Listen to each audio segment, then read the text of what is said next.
savoir que sur l'ensemble du territoire français, il y a à peu près 2000 événements qui sont organisés dans le cadre du mois de l'ESS. Donc c'est-à-dire qu'il y a plus de 2000 structures, puisqu'il y a beaucoup de coopérations qui se font pour l'organisation d'événements.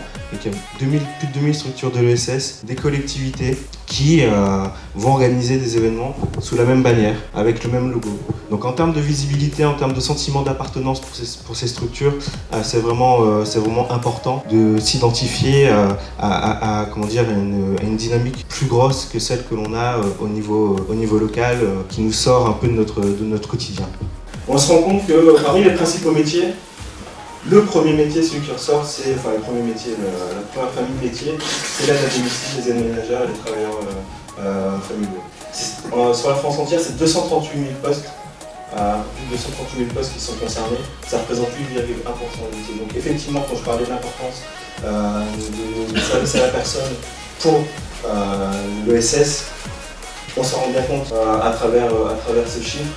Vous voyez quand même, il y a un gap important entre cette première famille de métier et la deuxième famille qui concerne les ouvriers non qualifiés.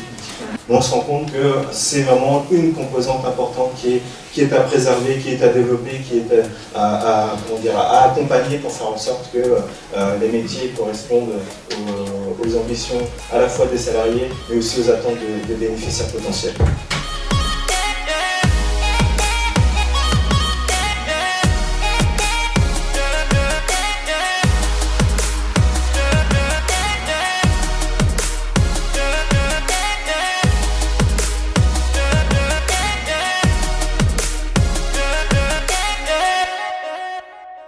On a vraiment un panel de formation, de certification qui couvre l'ensemble des besoins. Je pense que ça, c'est quelque chose d'important de se redire.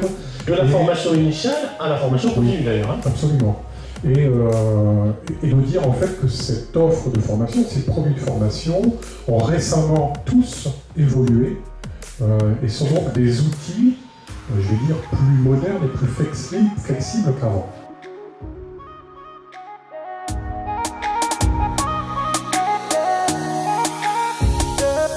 Nous avons bien sûr une politique justement liée à l'apprentissage et par le biais de l'alternance en particulier. Nous avons donc des emplois d'avenir que nous avons donc embauchés maintenant. Je pense que ça fait 4 ou 5 ans que la dynamique est dans notre association. Sachant que donc l'emploi d'avenir, c'est quelqu'un qui est bien sûr loin de l'emploi, issu des quartiers prioritaires, et donc issu aussi quelquefois de la FP2I, ma foi. Bon voilà.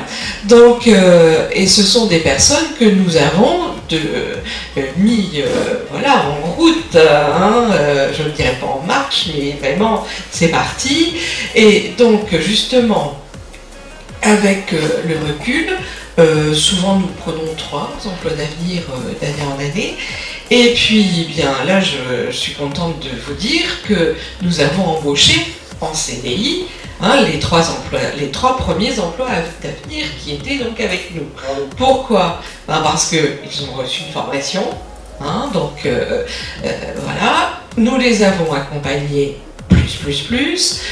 Nous avons bien sûr des tuteurs dans notre association qui sont formés, et qui sont partie prenante et qui sont fiers de plus d'accompagner des publics loin de l'emploi.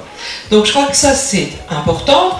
Et donc je suis très contente que l'IRTS s'engage dans la démarche et je suis partie prenante.